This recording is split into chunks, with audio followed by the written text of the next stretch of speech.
New scene. There we go. That's the one that I was after. What's going on, ladies and gentlemen, and mostly gentlemen? I'm Jeremy, and movies are terrible. Thank you for stopping by for this edition of Movies Are Terrible Live on YouTube. Joining me back, as always, co-host with the most. What up, Caleb? What's up, man? I'm very excited. You know when you get like a brand new white tee and it still has the crease in it? Yeah. Best feeling in the world. Before your collar starts to like roll up and get all crazy. Yeah, like so weird thing about me is I used to actually just throw away like my underwear and just buy new underwear all the time because I'm a psycho. Clearly. And if I had like unlimited money, I would throw all my underwear and throw all my shirts, my white tees, and just put a new one on every single day. I am with you, man. I am with you. Because of my financial situation, I have to wear them for about 6 years. But if I had it my way, I would change them every day. Well, here's my thing, though. You think people have like cigarette budgets? I could have an underwear budget. That's a good point. Consumables, like things that you're going to throw out or smoke. Just pack you a big fat bowl of undies. Shit that I've ever said. Look at these clowns blowing me up. I got Matt Lane interrupting with notifications in the midst of this. What's up, chat? I see you guys. Hope everybody's doing well this Thursday evening. Somebody's quiet again. Let's see who it is. Is it me? Who's quiet? Let's see what happens. We're just going to whisper. That's how we're going to find out who's quiet. Yeah. Oh, Caleb is very quiet. Okay, give me 1 second. I can. Son of a bitch. That's by design, guys. Give me a break. Let's see. Caleb, give me a little check.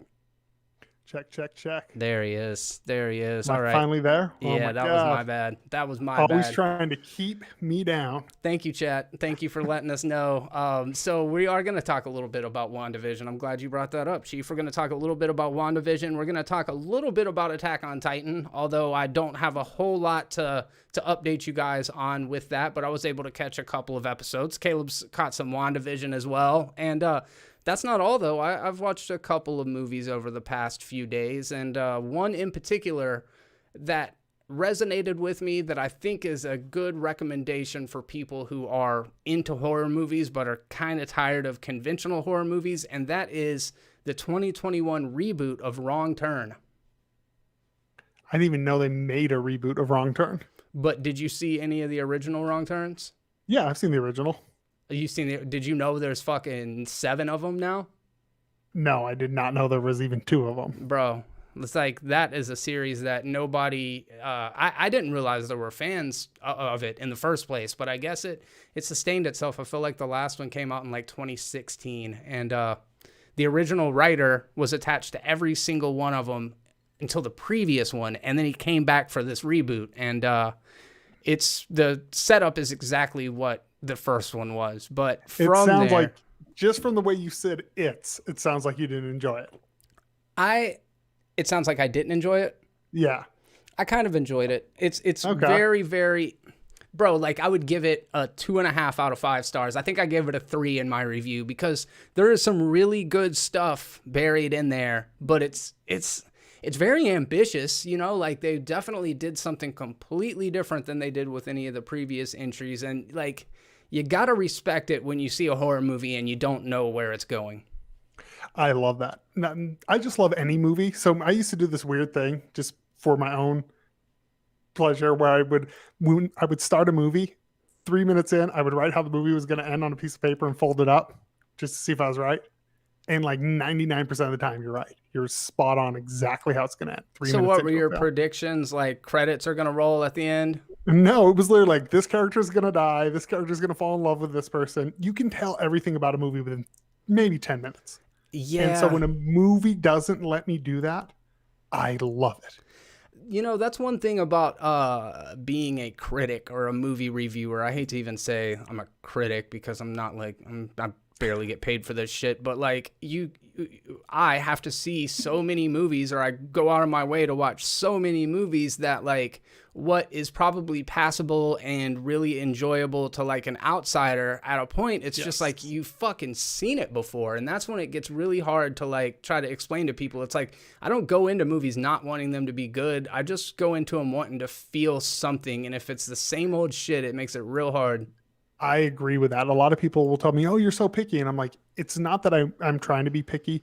when you watch the most depressing amount of films in a year, and when you're watching, I mean, there was a point in time I know where you and me both were watching anywhere between 6 to like 10 movies in a week. Oh yeah, You there know? was.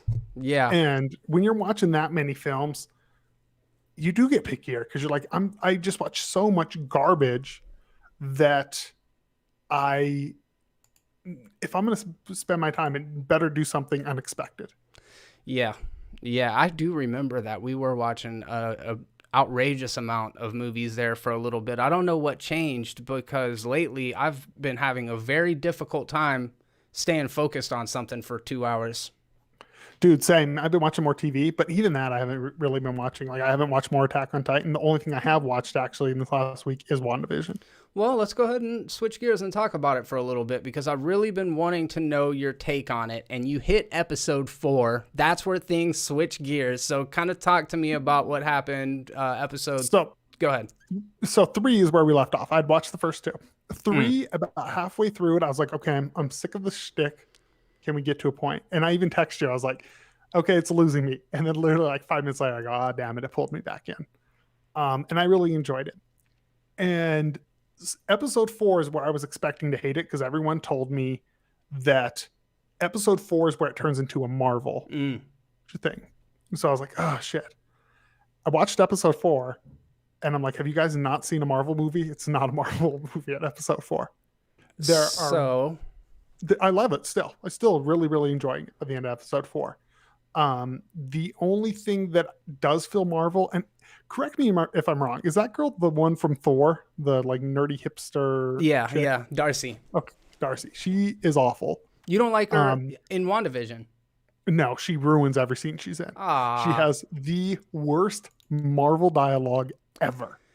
People really did not like her from Thor or Thor the Dark World. I know that's an overgeneralization. There were many critiques of that character in particular. And what I think is really fascinating about Marvel is instead of kind of trying to disassociate from the shit that is flawed in their filmography, like Incredible Hulk, for example, they actually did kind of like push that one off to the side. And they're like, fucking forget about that one.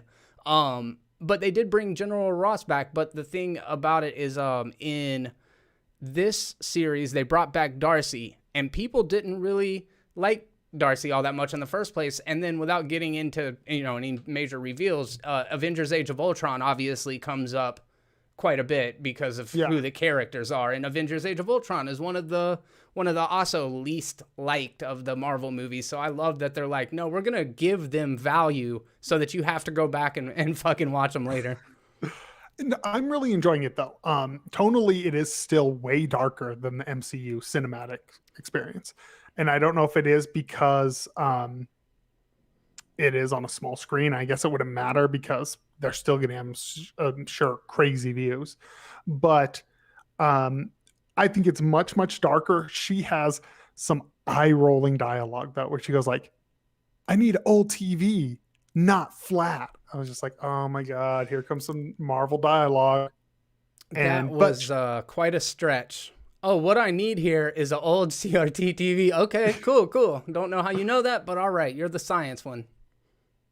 Dude, her dialogue is bad. She's also this trope that I hate of the hipster girl. Smart like women. Oh, my bad. No, the hipster. I'm quirky. Oh my God, I'm quirky. And you're like, no, you're not quirky. You're pretending to be quirky, which does, in fact, not make you quirky. Your quirky persona is the exact opposite of being quirky. And so that's also part of it. It's like a personality trait that I just cannot stand in people, Hey, what happens at the end of episode 4? And episode 4, God, I don't even remember where it ends up. Oh, I know where it is. It's where the girl, the agent, what's her name? Monica? The black girl? The one who's she just comes Matt back. Refers to her homegirl. Homegirl? she's really good. He calls everybody that.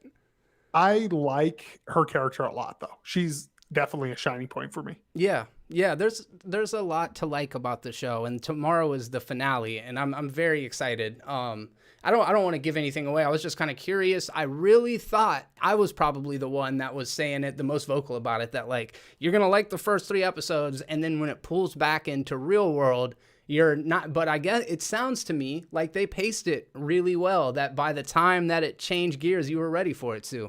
Well, and even when it changes gears, it actually reminds me closer to the old Marvel. It reminds me closer to honestly the Hulk that they dismissed than newer Marvel.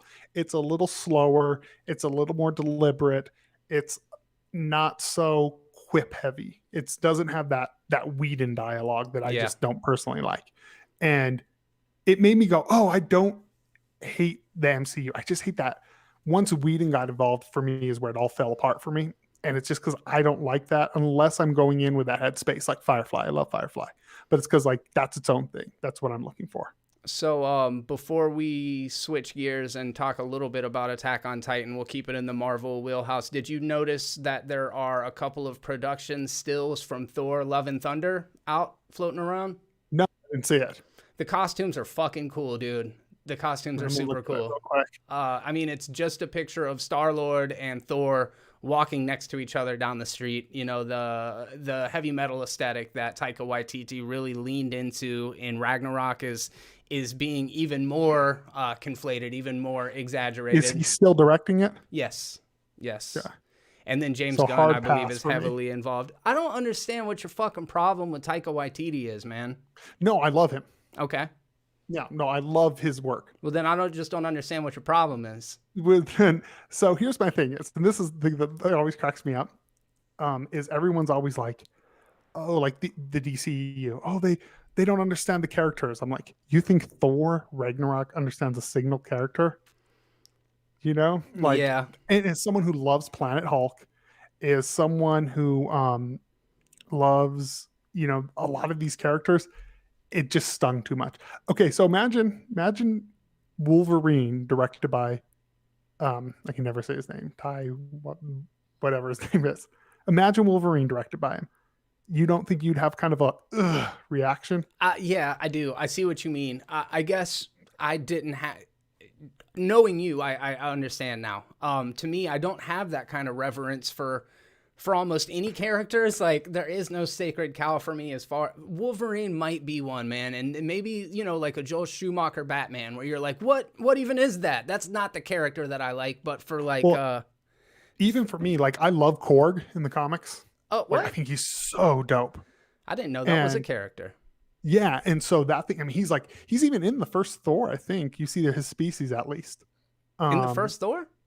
In one of the Thors, you do see a flash where they show them. They look completely different. They look like how they do in the comics. All right. So I was the nerd who watched that movie, and I was like, oh shit, we're going to build to them eventually. And then we did. And I was like, oh, okay. So that's, for me, is I think where they lose me is, but that's what always cracks me up. It's like the same people will be like, oh, you know, Batman kills, will be like, hey, Korg cracks jokes, and so does Hulk. And you're like, well, we're very selective in what we say. That's a straw man argument, dude. Okay, here, real quick, before we get any further into this, the gang is watching Batman versus Superman this weekend. I'm excited about it. I know there's no winning in this conversation. You and Alex got into it a little bit the other day as far as discussing the Martha thing. What do you think the strongest element of Batman versus Superman is? Like, what's the one thing that is like, you can't argue that is well done? Ben Affleck is Batman. Ben Affleck is Batman. It's incredible. And I think you could also say the cinematography and the score. Do you like Luthor? Yeah, and it totally cracks me up that everyone completely missed the point of that character. People are like, oh, that's not Lex Luthor. And you're like, yeah, did you watch the movie? That's not Lex Luthor. He says he's not Lex Luthor in the movie. Does he? They say, yeah. They say the Lex theatrical Luthor. cut. Yes, in the theatrical cut. I watched in theaters. He goes, right. They go, Lex Luthor. He goes, oh, that's my dad. I'm Alexander. He's Lex Luthor's son in it. I didn't. I knew that he was Lex Luthor's son, but I swore that it was just like something that we created as canon to justify why he was so fucking twitchy and weird. No, it's one of those things, like, that's my thing, that like a lot of the criticisms, people like this, and I'm like, you didn't watch the movie. If you weren't zoning out in the movie, you would see that that's part of it. If the movie was fucking good, I wouldn't be zoning out. Okay, because that's what happened in Man of Steel the other day. They're like, just because you don't understand that the Codex is the DNA and the thing with the Kryptonians, and I'm like, I don't care. That's why I didn't know, because I didn't care. Well, I mean, but so first of all, Man of Steel, none of these movies are deep or like you can't get them. You know, Yeah. they're all dumb comic book movies. But I just one of those people when people go, "Oh, I didn't like this element," and you're like, "Well, you completely missed the whole plot of the thing." You know, and I you're like, tried not to, Caleb. I apologize. I I will think try so. to pay Watch better when you attention next watch time. Batman versus Superman. Uh-huh. Watch the Martha scene with what I said, Okay. No, I leading will up to it now. as a mental health scene. Because that was still to this day the thing that shocked me when I left and heard saw people freaking out about Martha. I was like, wow, I read that scene totally different. Your interpretation is actually really good. I buy it 100%. So a couple people agree with you as well. It looks like Mark pointed out the warehouse fight sequence, which I will agree, incredible. pretty badass. Patrick says you took all of his thoughts about BVS. So you're going to need you to give those back. King of the Hills 34. Finally, someone agrees with me on Alexander. And then Chief Supreme at the end. They're all dumb comic book movies. Sad face. Yeah, I don't know, man. But there was there is a bias on both sides of this very divisive spectrum of like, you have to either like Marvel or you have to like DC. And the problem with that mentality is it totally negates any criticism that I have about it, because if I don't enjoy it, I'm just a fucking Marvel fanboy, and if I love it, then I'm a Zack Snyder obsessed or whatever. You know, there's like no middle ground in this conversation. I agree, and it's the same thing with me. So like, I love the first Iron Man. I think Guardians of the Galaxy, the first one, is a masterpiece. You know, and it for me is easily the best MCU film. I think Winter Soldier's pretty good. You know, I think Man of Steel solid. I think I love BVS. I think Justice League is a dumpster fire. I think Wonder Woman's mediocre. And I think Aquaman's unwatchable. So I kind of end up picking some of both, which just makes everyone hate me. You know? Yeah. You have to be all in on one or the other, or you're some sort of traitor. Yeah. And it's funny because that's what I think bothers me, is because I see a lot of people who were like diehard BVS, and then all of a sudden they're like, oh, this is the way it should be, so dark and gritty. And then they loved Aquaman and Justice League or whatever afterwards. And then I'm like, well, hey, then you can't no longer bitch about like Thor, or you can no longer bitch about any of the MCU, because Aquaman's pretty much an MCU movie. You know? Aquaman is on the level of like Pacific Rim or something to me, in that I don't dislike it. I think it's an enjoyable watch, but it's not a good movie. I couldn't even watch it. You know, but I watched. Did you see the octopus playing drums at the end? Because if no, not, you can't even be objective. I didn't. No, that's the best scene. That is the warehouse scene from BVS. Is the octopus playing drum scene from Aquaman. Speaking of something that I totally was going to bring up today, but I forgot about until just now. You saw that Pacific Rim dropped a anime today, right? No. On Netflix. What? Does it look good? I think it's today. Yeah, it's like computer animated. It looks like, well, I mean, Pacific Rim already is pretty much a live action anime. Yeah. So all in.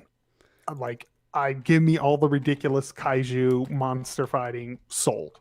So we're going to bounce back and forth real quick, a little ping pong action, because while we're here at the top discussing DC, I just now read an article, let me backtrack that. I just now read a headline saying that the Justice League Snyder Cut is going to have a massive cliffhanger. Knowing what we know about the production of the film and kind of the fact that we're getting Darkseid at some capacity in the film, do you feel like that is going to let the wind out of a lot of people's sails, or is it going to excite them to the point that we get more? It'll definitely excite them. We're not going to get more, but it'll excite them.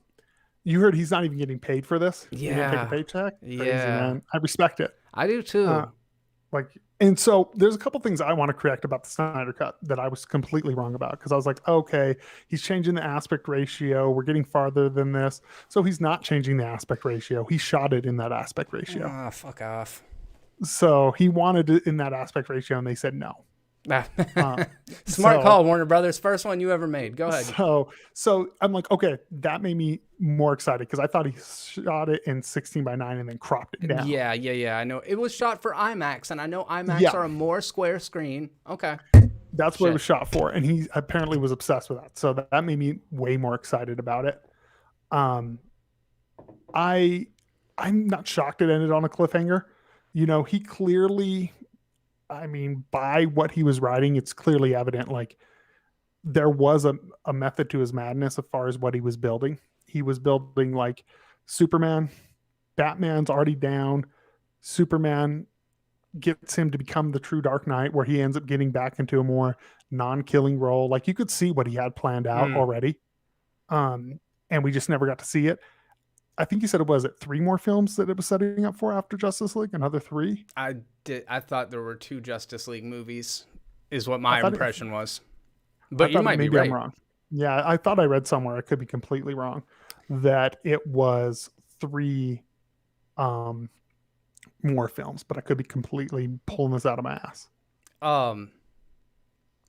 Yeah, I don't know, but I do feel like if Darkseid is being trumped up in the trailer as much as he is, and then he doesn't show up until the last reel, people are gonna be pissed, right?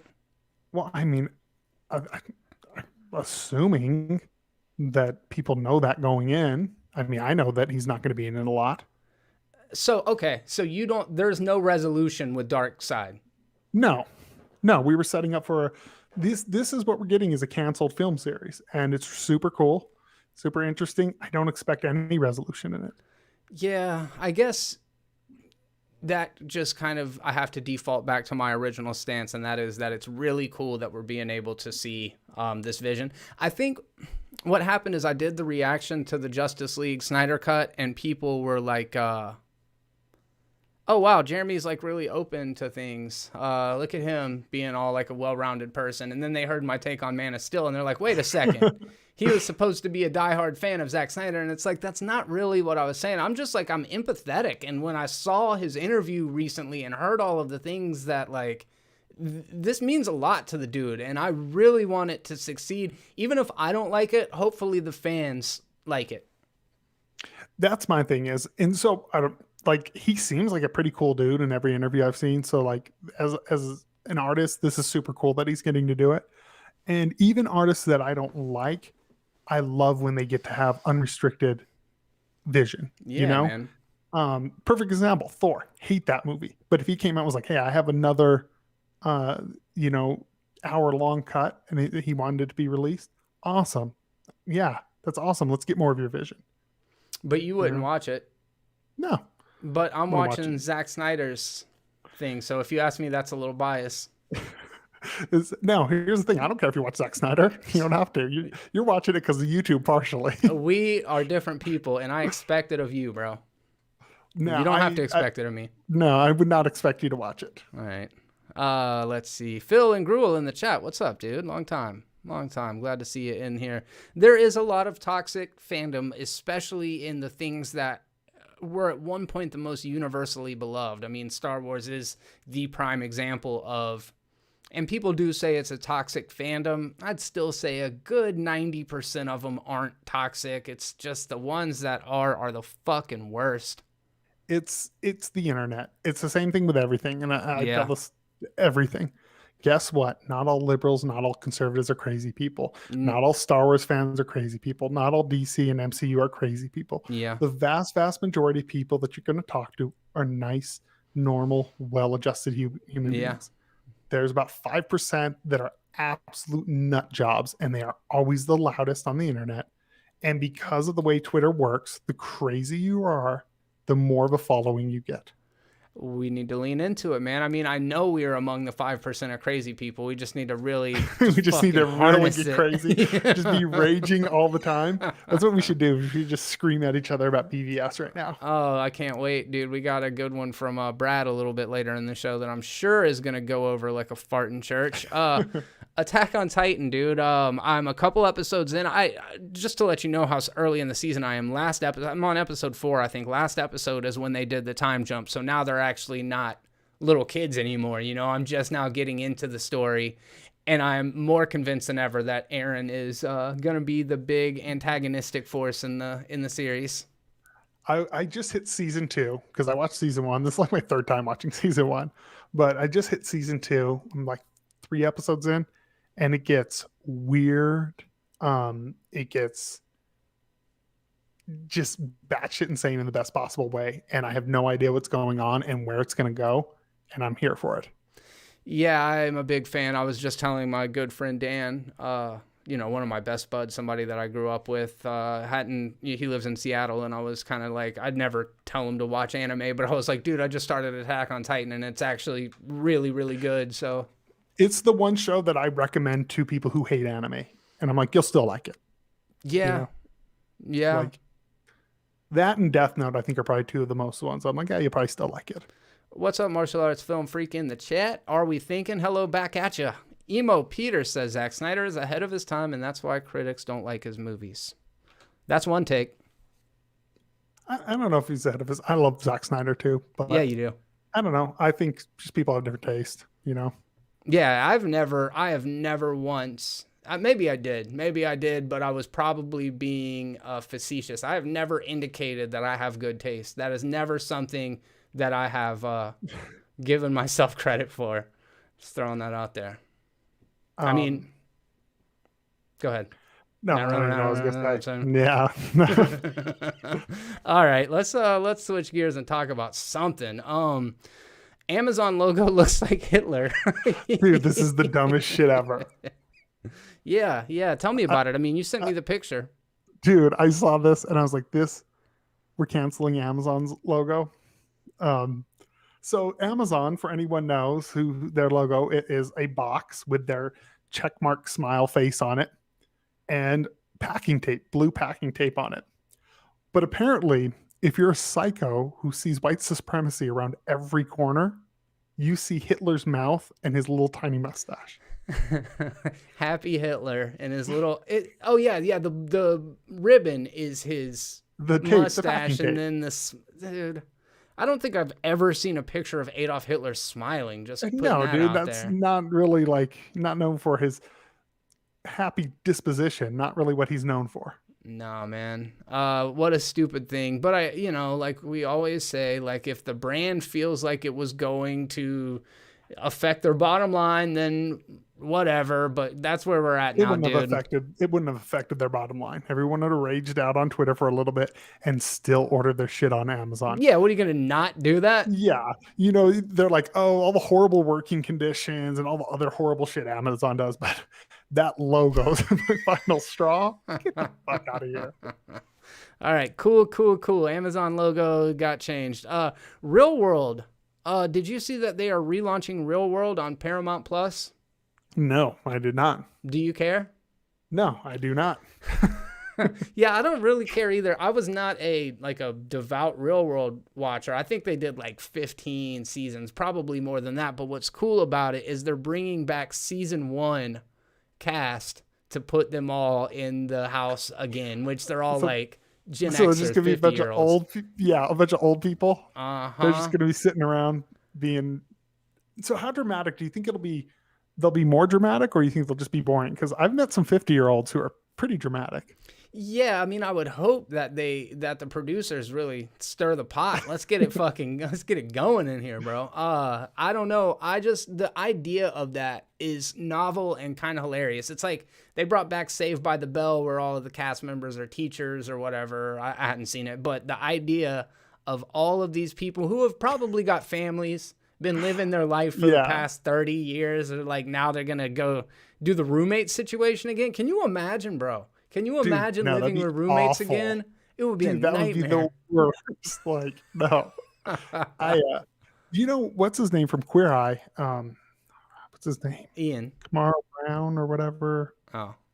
What's his name? I don't know his name. Super cool dude. The brother. He's originally from Real World. That's where he got his start. Oh, really? Yeah, he was like the first, I think, black gay guy on it. Super, super cool dude. And yeah, but that's where he got his start.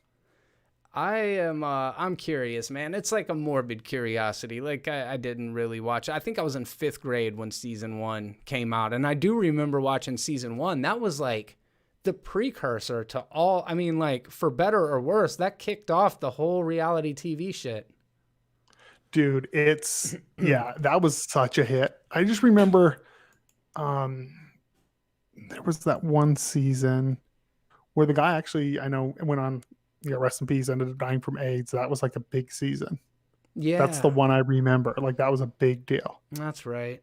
That's right. Yeah. Mark McKeever, new season of Real World sponsored by Viagra and Activia.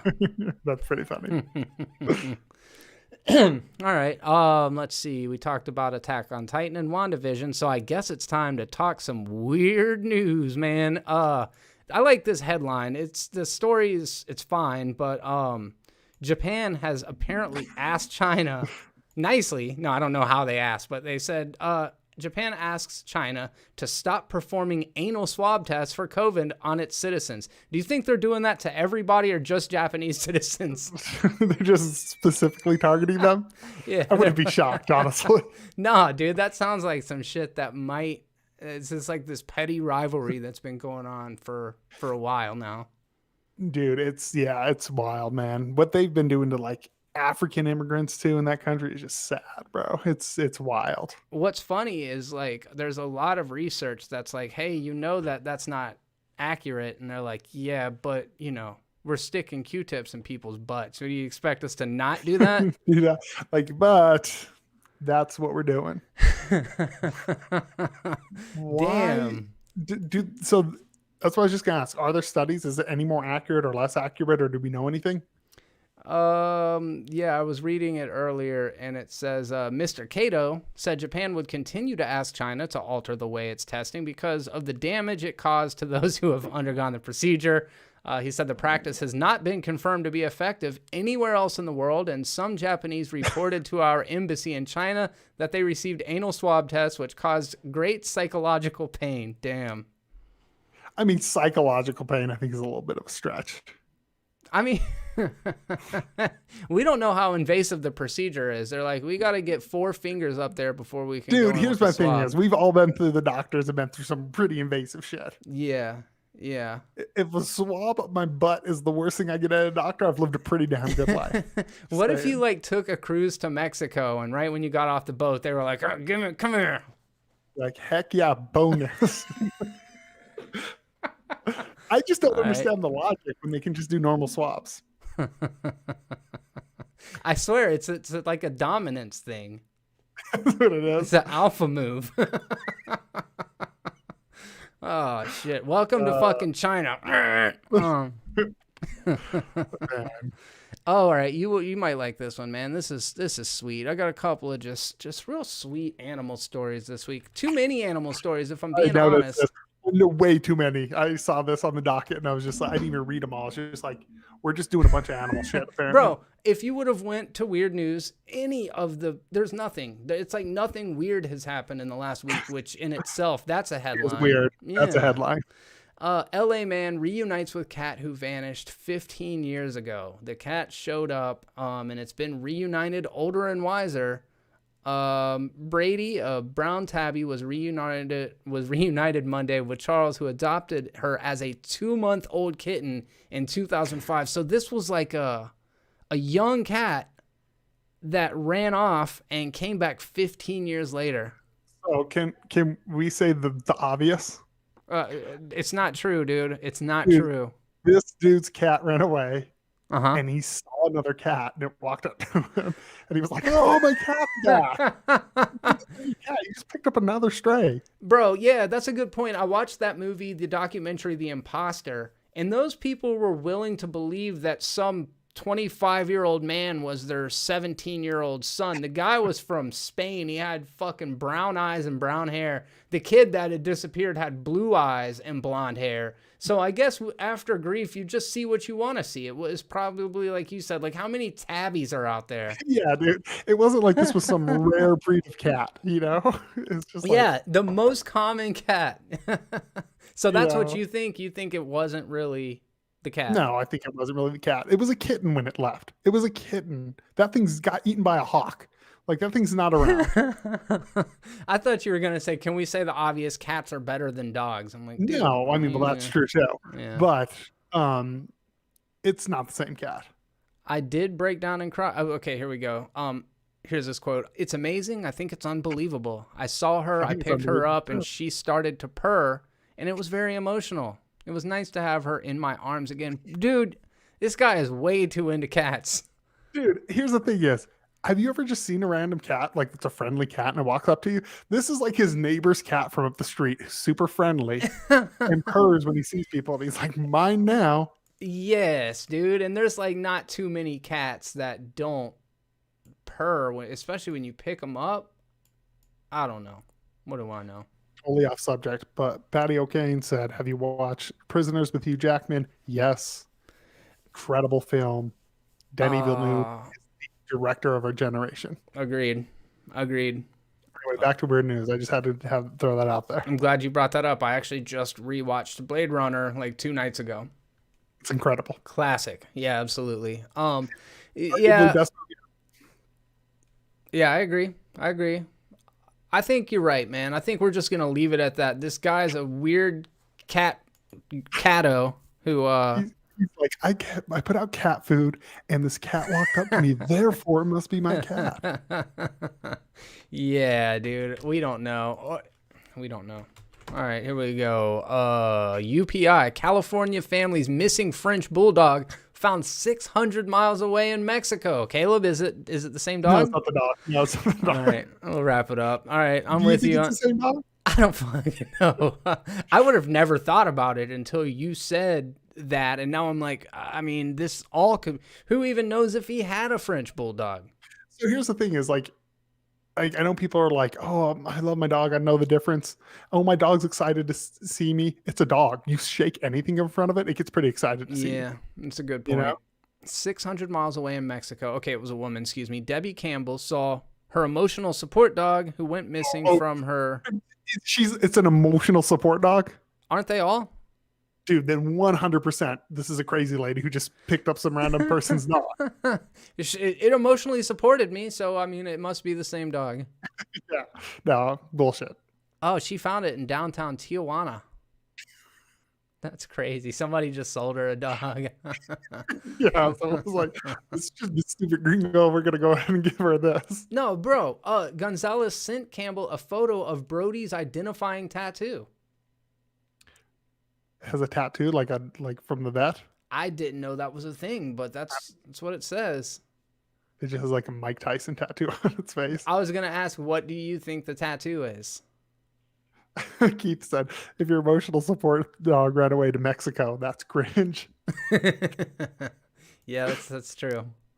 It's like saying you had a goldfish, flushed it down the toilet by accident, then finds another goldfish and says it's yours and breaks down in tears. I found my goldfish in a fish store 10 years down the road.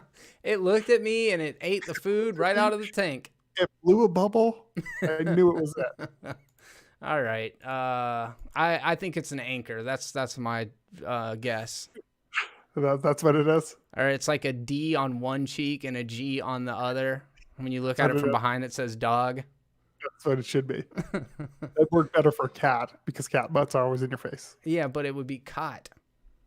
Well, I know, but I'm just saying if dogs had cat butts. Oh yeah, all right, I see you. All right, kangaroo. All the weird news is just animal stories. Fuck. Dude, literally, I saw this and I was like, this is like the worst National Geographic podcast ever. Hold up, man. This one might be good. Kangaroo escapes Alabama man. Horseback search planned. You have to grab their tails is the guy's quote. That's pretty good. It's pretty good. Especially that it's a Bama, man. You know? It's old Alabama. Yeah, because of course you were going to have a marsupial in Alabama. Naturally. A 3.5-year-old kangaroo made a slick getaway, and then the man found it in the zoo. What? Let's see. Hauling the kangaroo jack from South Mississippi to its new home in Tennessee, he stopped and the fucking thing, it literally bounced. Took off down the road. Oh, there's a video of it. That's amazing. Oh, I didn't know there was a video. This is news to me. Yeah, let me see if I can. Dude, that thing is getting it, bro. I got to try to bring this up for the people. This is what the people want. And ironically, he's the least crazy of all the animal people. Is the guy with the kangaroo. Yeah. He's like, I have standards, man. Like, I at least know that's my kangaroo. You can tell by the way it hops. Let's see. Sorry, guys. Bear with me for about 4 more hours. Minutes. Yeah, minutes. All right, here we go. Here is the video. Watch me get flagged for this. That would be so cool. Let's see. We used to get flagged all the time on People Are Terrible, remember? Oh, yeah. Yeah, Every from the episode. most ridiculous bullshit, too. Look at that thing. Get it. That's all of Wow. All right. What would you do if you were driving and you saw that just down the road? That would be a trip, dude. I think That my would be first so instinct weird. would be to think it was a deer, a 2-legged deer, and then I would be like, "What the shit?" I think that'd be my first instinct, would be like, it's some sort of deer. Yeah. I let one of my coworkers get him out of the trailer, and I told him, "Don't let go of him." And sure enough, he lets go of him. You have to grab their tails to keep them under control. And with him being wet the past few days, that was it. He was headed straight down the driveway. So did they get him? Did they catch him? I'm assuming. Basinger and grab others have been searching. Nah, dude. No, he's still at large. We need to get I'm close. I'm going to They're gonna find that find him. kangaroo. They're going to find him down in Mexico. I think that where he's going to stay at tonight, I think that's, to the reservation. He's been a pet and he's pretty gentle, but once they get out in the open, they're a different animal. Once they're no Damn. longer my prisoner, they are a different animal. Yeah, completely not as compliant. Once they have no longer have the life beat out of them, they are no longer compliant. Oh, that poor kangaroo. All right. Well, what else? What other animal stories do we have in here?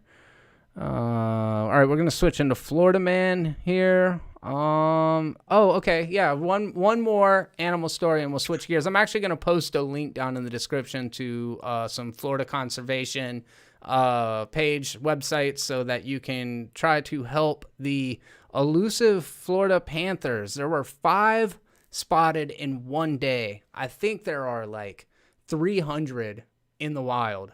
So I've never seen one. I mean, they're definitely a Florida animal that I've read about in books talking about local wildlife and all of that, but they are very, very rare. Back in the early 2000s, I believe there was like a couple dozen of them left. So there have been efforts to get the population back up, but I mean, that's kind of cool. That's very sorry. My kid was just screaming. I was like, "What the hell?" No, it's very cool that they're trying to. Animal conservation is awesome. So, Have you It's good. ever? What's the most rare animal that you've ever seen in the wild? in the wild, oh god, Yeah. I don't know. I wouldn't even know. Squirrel? Squirrel, no. Fucking chipmunk? Like back home, it's just like rattlesnakes and shit. That's pretty cool. Yeah, I've seen you've seen- rattlesnakes. Yeah, I guess it's hard to say what's the most Yeah, I'm rare. like- I've seen a black widow. Oh, I've seen tons of black widows, Have you? scorpions. Yeah, the black widows, scorpions. Those little gross potato bugs, children of the night or whatever they're called. What? Dude, these things are terrifying. Potato bug children of the night. Yeah, so, they're potato bug is what they're actually called. Potato bug. They're Ooh. terrifying. Why have Yeah, we I get never those. heard or seen of one of They those are before? terrifying. Or they call them child of the night. Oh, you know what we call those things? Mud crickets. Really? They're I- terrifying. I hate I them. think so. Mud crickets. Maybe that's not what we call them. Maybe that's what I call them. Mud crickets. That's the most redneck thing. We got some mud crickets. Mole cricket. That's what it is. A mole cricket. Oh, Dude, they were weird looking too. They look very similar to those other things. you know Ugh. what's something I never saw until I moved to here? What's that? And I stayed with someone who had one, and thank God they didn't come with me. Bed bugs. I didn't know these were like a real thing. I've always Oh, heard. Dude, I had to throw all my clothes, everything. Like I lost everything when I moved to Colorado. what is the deal with them? I mean, I know they infest fabrics, but do you see them? Yeah, dude. They literally like you'll like fall asleep and you'll wake up with all these little marks on you. They're literally just like walking mosquitoes. Oh They're man, disgusting. And I literally had to throw. I lost everything when I moved to Denver. All my clothes, everything. Threw it all. that sucks. Yeah, all my shoes, everything, because I was just like, nope, I'm not taking these with me into a place, into like a new apartment or something. No way. No way. I heard that they're real bad in New York. They're bad out here too. Really bad out here. Thank And God. I'd never That's seen one them. thing we don't have. I mean, dude, I we've think got it's too hot. maybe for so. Maybe so. New Mexico didn't have them either, so I didn't even know, like, you know, what's it called? And I was staying with my friend, and which I'm so grateful he let me stay with him while I was apartment shopping. It was worth, losing all my stuff. But I had like a twin mattress that I put in his living room. I remember when I went to go throw it, it was like just black, just bugs, like a horror film underneath it. Whoa, Terrible. dude! I didn't. I don't even know what they look like. Let's see. I didn't know they were black, so they're kind of like little fleas or something, or they're dark, anyways. Oh yeah, they're. Oh man, nasty. Yeah, Patrick says, yeah, he lives in New York, and bed bugs are the worst. Yeah, they're horrible. Yeah, I've heard a little bit about that. Well, that's interesting. Obviously, I've seen sharks and alligators, and I guess in Florida you just see all sorts of stuff. Water moccasins, rattlesnakes, UFOs, the whole deal, man. You see it all. And probably the strangest animal you guys have. Yeah. Yeah, the wild Jeremy, the Florida man. All right. Florida man naked shaking his penis at people, shot. Not that funny. Kind of funny. It's a little funny. Yeah. It's pretty funny. Who shot him? The cops or the person he was shaking his ding ding at? Yeah, that person. A Florida man is in critical condition after he brought the wrong weapon to a gunfight and was shot while naked and carrying a Bible. According to police, the shooting happened outside the Sunshine Garden Apartments at blank, just southeast of blank, in Pembroke Pines. Police responded to the apartment complex after multiple people called 911 to report a naked man running around. When they got there, dude was just laid out, shot.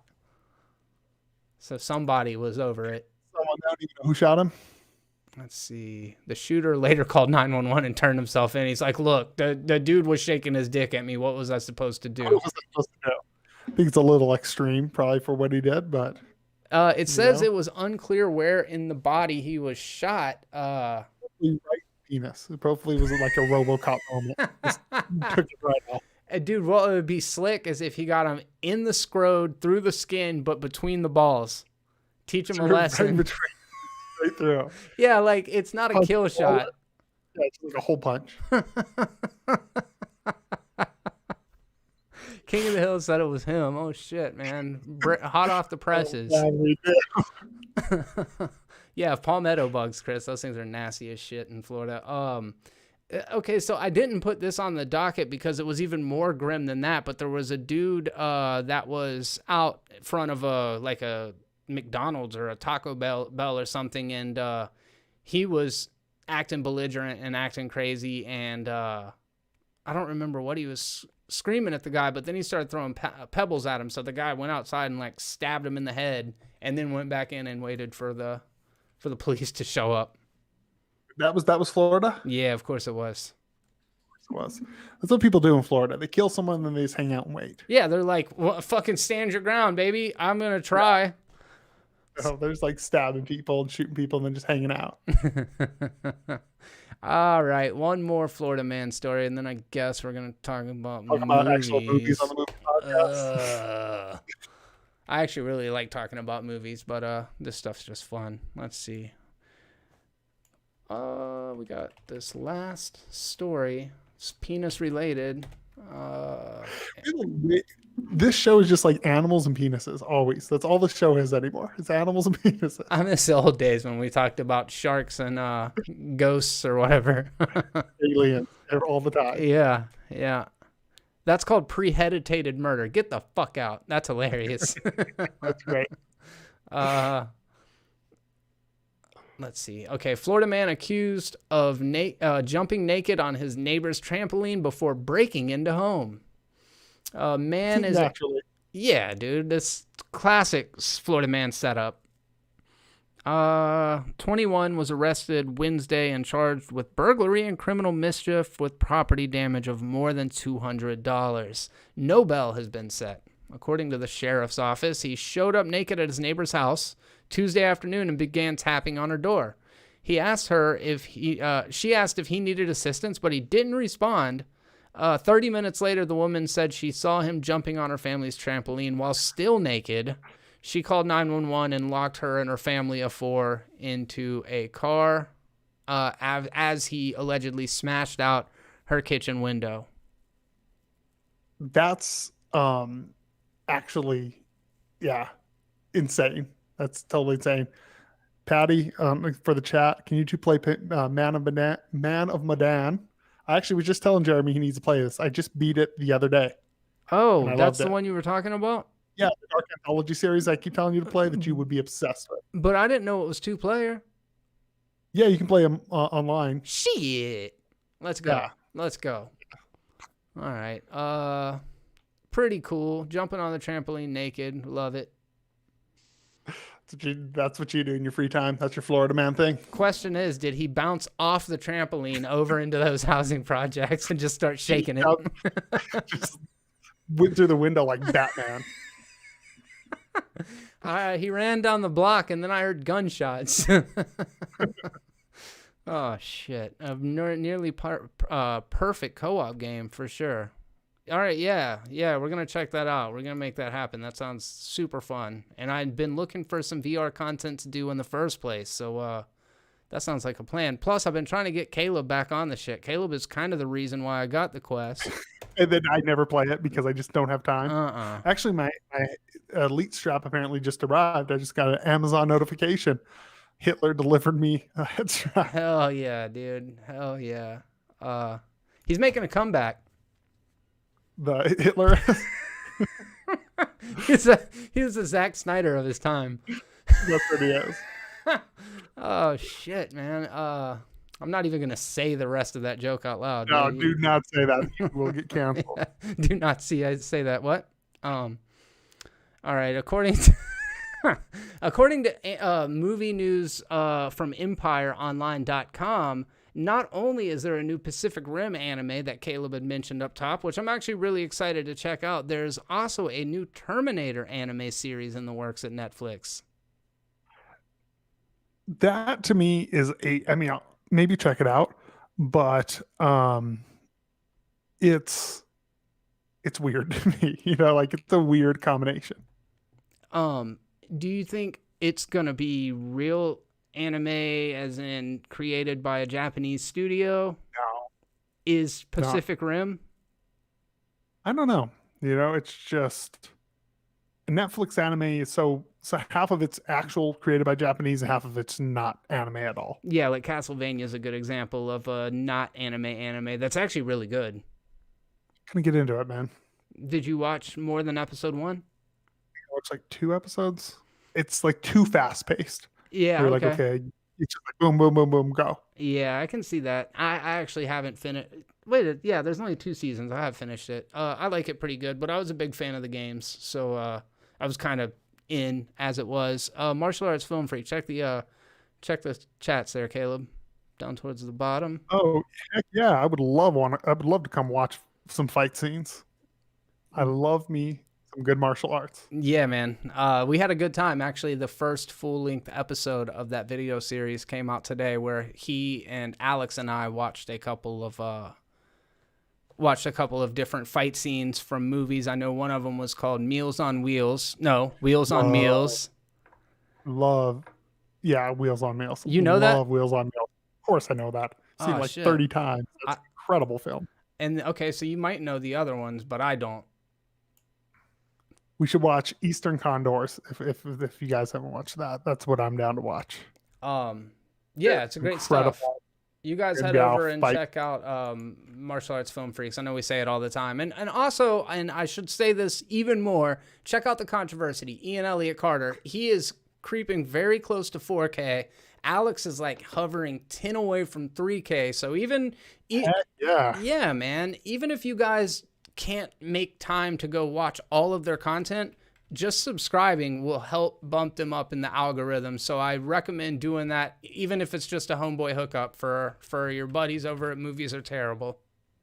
Yeah, they all have excellent content too. Yeah. Like it genuinely is great content that they put out. Absolutely. And you can see both me and Caleb at Momentum Media. There's a episode of Real Debates that's coming out soon. Actually, Tristan and Alex are competing on tomorrow's video to decide which is the better prequel. Caleb, I need your to weigh in on this. What's the better prequel, Star Wars: The Phantom Menace or The Hobbit: An Unexpected Journey? Okay, what do you think my answer is? I'm gonna go Star Wars. Absolutely Star Wars. Dang, dude, Tristan made a fantastic argument for Lord of the Rings, but I'm also a big Tolkien fan, and he really leaned into all of like the Tolkien mythos and lore. But can I just watch the Hobbit cartoon? Yeah, go ahead. The best one. That's the best prequel. I always feel like that song Lemmy Winks from South Park. Lemmy Winks, Lemmy Winks. That sounds like it's from the Rankin Bass Hobbit. Yeah, it totally does. Alien series planned by Ridley Scott for FX. That's dope. That's super cool. That's incredible. Yeah. Sign me up. Oh, yeah. So Terminator, new anime.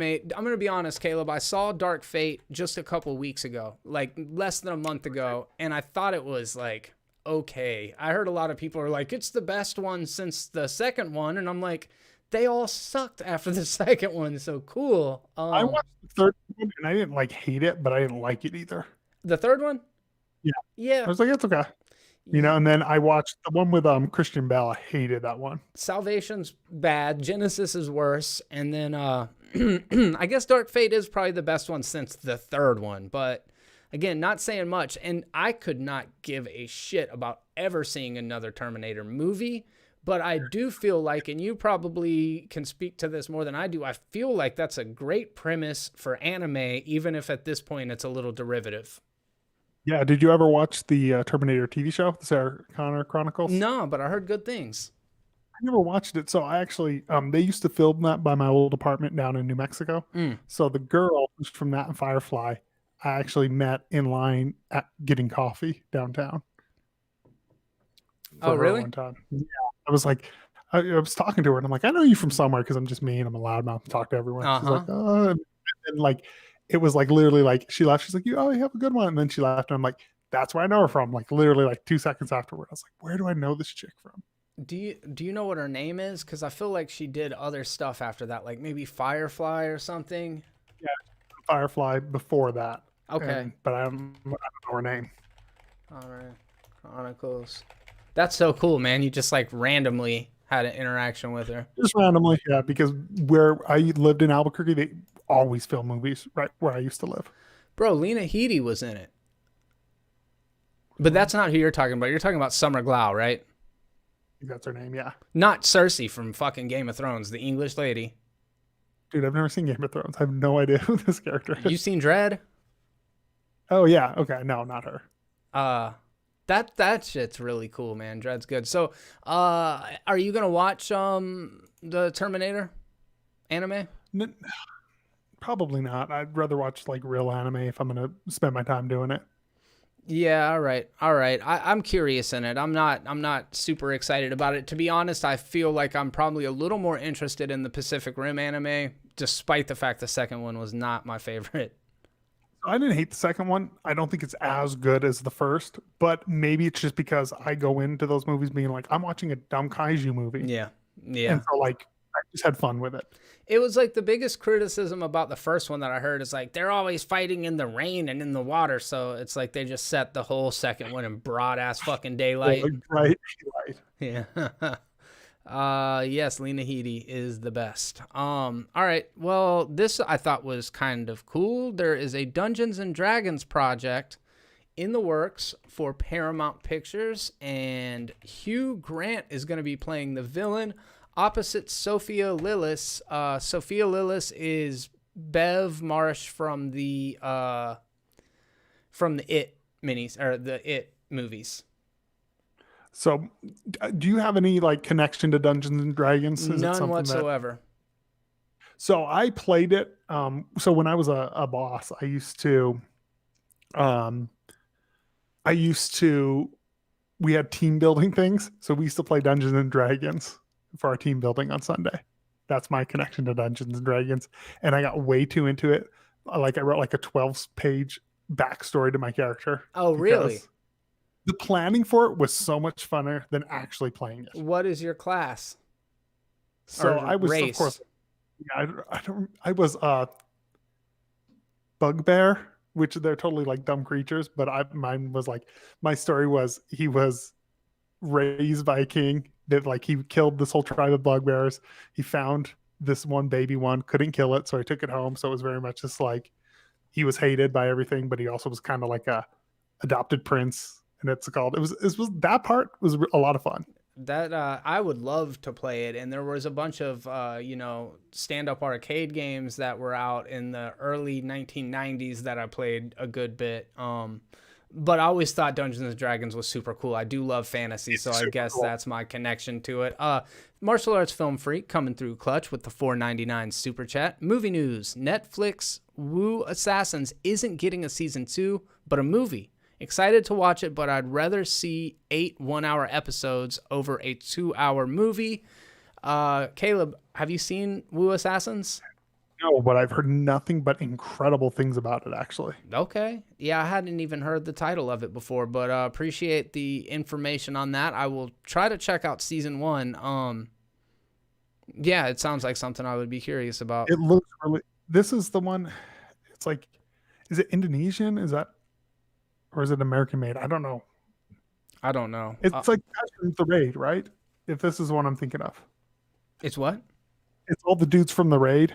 Oh, I that think. sounds right. Yeah. Let's see. Mark McKeever, you are right, man. 7 hours until WandaVision finale. Can't wait. Can't wait. With the crew from the Raid. Yes, you were correct. Caleb, what's up, Curtis? How you doing, buddy? Tony Stark, Patty O'Kane, Keith D, Chris M. How you guys doing this evening? Let's see here. We got a couple other stories. I don't know. I'm excited about the Dungeons and Dragons. I really like Hugh Grant. I think he's very good, and I can't think of ever seeing him as a flat-out villain in a movie. No, I could picture him in a villain role though very Same. well. Same. You know, I do. I think this movie's going to be good. God, no, it's going to be awful. Do you No remember the last chance. Dungeons and Dragons movie? Yeah, it was fucking horrible. It was bad. So there was. I caught a one random off comic book of Dungeons and Dragons where it was literally like Sherlock Holmes just set in that world. It was like an elf like detective or something like that, just solving crimes, and it was super dope and I loved it, and I never read another issue. I feel like it is such a perfect property, because you could frame any high fantasy as Dungeons and Dragons because there's no like one narrative, you know? No, 100%. Like everything can fit in that universe. But what they're going to do is give us like a real world person that enters the fantasy world because they Do you can't think not that's what's fuck it gonna up. be? It feels like it. Isn't that what they always do? Like, Is the Monster Hunter thing? I didn't see that. Did you watch it? No, but I just saw the trailer and I'm like, oh, is that what we're doing? Real world person enters. That's a huge anime trope. Which, if you ever want to watch bad anime, there's a thing called Garzy's Wing. It is the worst anime in the best possible way. Watched it, laughed till I cried. Patty just now said WandaVision is getting a season 2. Wolfie, I hate to even say it, man. I saw your question a minute ago, and the answer is no. I'm very, very sorry about that. I definitely need to watch Dark. I really do need to watch Dark. I would kind of hate the idea of getting a season 2 of WandaVision just because I would like to think that it's going to end with something a little more conclusive than I don't want them to really leave the door open for the character to have a season 2, all things considered. Without saying too much, we're going to let Caleb get caught up and then we will have a big open discussion about it. Right now, if they revealed a season 2 right now today, I would be out. You'd be like, I'm done. Yeah, man. I understand. It just feels like there's too much on the line, and I don't know how they could up the stakes in the next season, but that's just my perspective. I would be curious to see see what their idea was anyways, because they typically do pretty good. So, Caleb, we discussed this one for a split second last week because I remember it's based on a video game, and that movie... The Werewolf Within? Yes, Werewolves Within has hit the Berlin Hidden Gem Festival, and it's a whodunit and horror genre in her version of the Ubisoft game. Okay, so she's a writer and comedian, Mishna Wolf. So she wrote it. The director's the guy that did... Her Huh? last name's Wolf. Ah! Look at that. Pretty awesome. That is In pretty the Werewolf awesome. movie, Let me see who she is. I wonder if she's Stormfront from The Boys Season 2. Because if she is, they worked together in the last film. Nope, different person. Okay. John Carpenter meets Clue. sold. That is the best elevator pitch ever. Fuck yeah, dude. That's when I saw that, I was like, yeah. Elevator pitch. Let's see. Where was this screened at is what I'm trying to figure out. But it will be obviously the first female perspective movie based on a video game. So there's a little This will be? yeah. No, it won't. What's another one? Tomb Raider? That's a female perspective. No, I think the writer is what I mean. Oh, I thought you meant like from the character. I don't know who it's written by. I really don't care who it is. No. You can write a female perspective being a male. You can write a male perspective being a female. Agreed. Let's see. I kept coming back to it. There's a chopping bit, blah, blah, blah, blah, blah. Okay, Josh Rubin is the director of Scare Me, and he's going to be returning for this film. Scare Me on Shudder is very good. Highly recommend it to people who are, I don't know, into the idea of writing and the process of screenwriting. It's they kind of deconstruct it and do a cool little genre play on it. So Scare Me, check that out. But yeah, dude, Caleb, I checked this website called so that last Tomb Raider movie was written by a woman as well. God damn it. Who are these people, Caleb? We're calling Hollywood Reporter. Yeah, they're long. Right now. Literally took me 2 seconds of Googling. Maybe that's not what she said. Let's see. I read her quote and I swore that's what she said. She probably did, because that's the thing now. You just you say like, "Oh, we're the first of this," just to promote your movie. Yeah. I think I did. I think I lied. Sorry about that, Mishna Wolf lady. Words in the wolf's mouth. I did. Shit. Liam Neeson's got a new movie. That's cool. So the thing that's sad about Liam Neeson, I actually think Liam Neeson's a solid actor. It's just post Taken Liam Neeson, I'm just over it. Martial arts film freak. Isn't John Carpenter meets Clue just the thing? I think that's a fair point. That's a very, very good point. No Way Home theory on how Tobey Maguire, Tom Holland, and Andrew Garfield are going to be in it. Fire away, man. Absolutely. Daryl in the chat. What's up, man? I'm awake and here listening. Not sure for how long. Doing my best, bruv, as it's 1 a.m. here, and I'm old and used to my sleep. Relatable, bro. Man, I go to sleep at usually like 9 o'clock at night. I'm so old. Agreed. You are. You're very, very old. Very old. Your beard is much darker than mine, so I'm very, very, very old. All right, here we go. We're going to switch gears and talk about some topics submitted by my Patreon supporters. Seriously, Brad Feddick, Mark McKeever, and Andy from Random Andy's channel coming through with some excellent topics and suggestions for a couple weeks now. Daryl, I would love to get you to weigh in and hook me up with a topic for next week. If you think about it, I'll post again on Thursday. If you want to have your topics discussed on the Movies Are Terrible live podcast, all you got to do is become a Patreon supporter at any tier, or if you leave a $5 super chat at any time during the podcast, we'll hit that as well. But definitely make sure to go over and check out the Movies Are Terrible Patreon page so that you can take a look at the different tiers, decide which one is right for you. And when the time comes, you can consider supporting a small and very, very unable to speak clearly content supporter. So, yeah, I'll post the link down in the description. But it's Movies Are Terrible on Patreon. Head over there. Give it a go. Let's see here. Where are the topics? I just closed the window. Log in. That's great. Yeah. I don't want to slow up the process, man. We got to keep this tight, keep the ship running.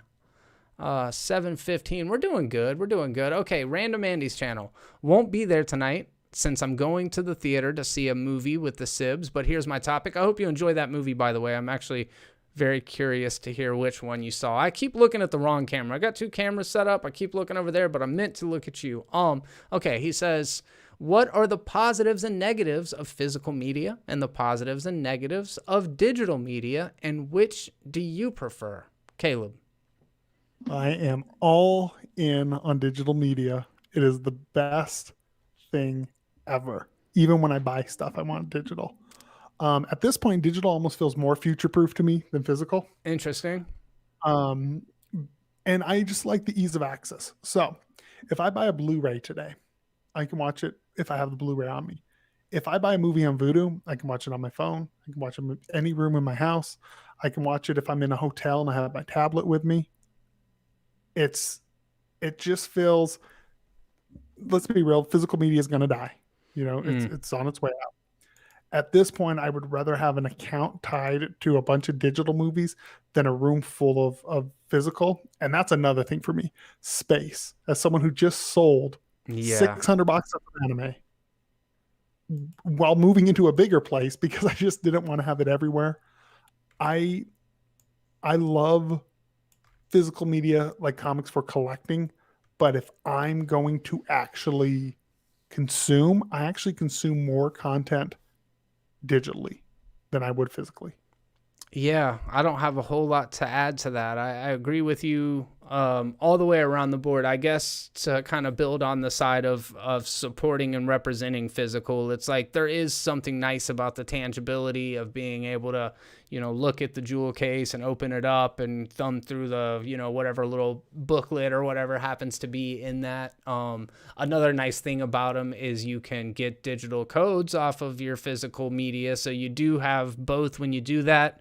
It's cool to have an archive, but I agree with what Caleb said. In fact, Andy, I've never had a collection of DVDs or Blu-rays. Actually, when I had a collection, it was DVDs, and it was probably the year like 2000 to 2010 or something like that. Maybe a little before that. Maybe it was 95 to 2005. And I never accumulated a whole lot. Even then, I rented them like crazy. And nowadays, it's just like whatever I buy is already on one of the streaming services. Like just mentioned, I've watched Blade Runner 2049 in the past couple of days.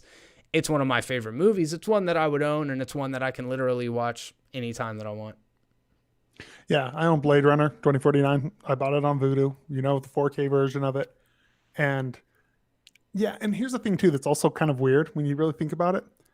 Physical media is technically just digital media anyway. It's just a digital copy burned onto a disc that you're loading off the disc anyway. What's the difference between it being on a hard drive? Yeah, that's a really good point. Cloud? That because there's no your hard physical drive film. Yeah, it's all digital. Point. Like that's the thing I always correct when people go, I don't want my games digital. I want this digital. I'm like, it's already digital. What about records? That's different. But what do you think about collecting vinyls?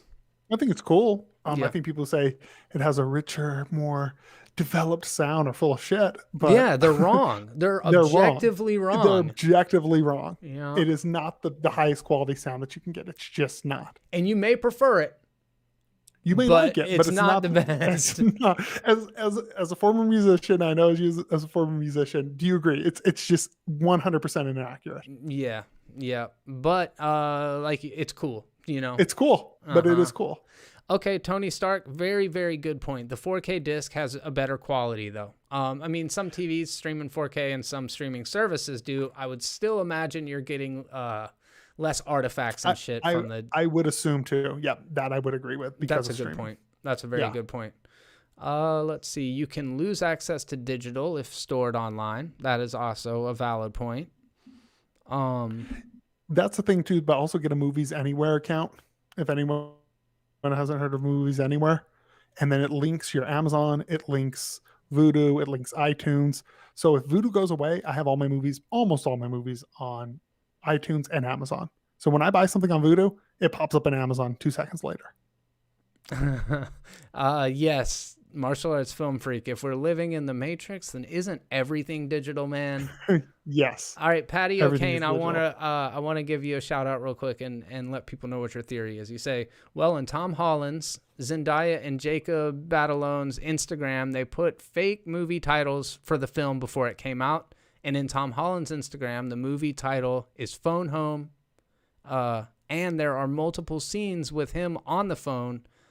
And Zendaya, it is, and on Zendaya, it is Homewrecker. And in the Amazing Spider-Man film, Andrew Garfield smashes his front door, and Jacob whatever his name is Spider-Man Home Slice. Okay, so we've got the 3 titles there. And Tobey Maguire, or 2 of the titles, and Tobey Maguire was a pizza delivery man, so my case may be wrong or right. Read from the first one. God, I'd struggled with that. Let's see. They put out fake titles. There are multiple scenes with him on the phone. Home Wrecker. Spider-Man smashes the front door. The Home Wrecker. Home Slice because of pizza. I see what you mean. These were all like little Easter eggs, like breadcrumbs. Sure. Yeah, I think that makes sense. I think that's a good theory. I'm not 100% sure. I haven't been watching it as closely as I could have, but I like your theory. I think it is it's legit, man.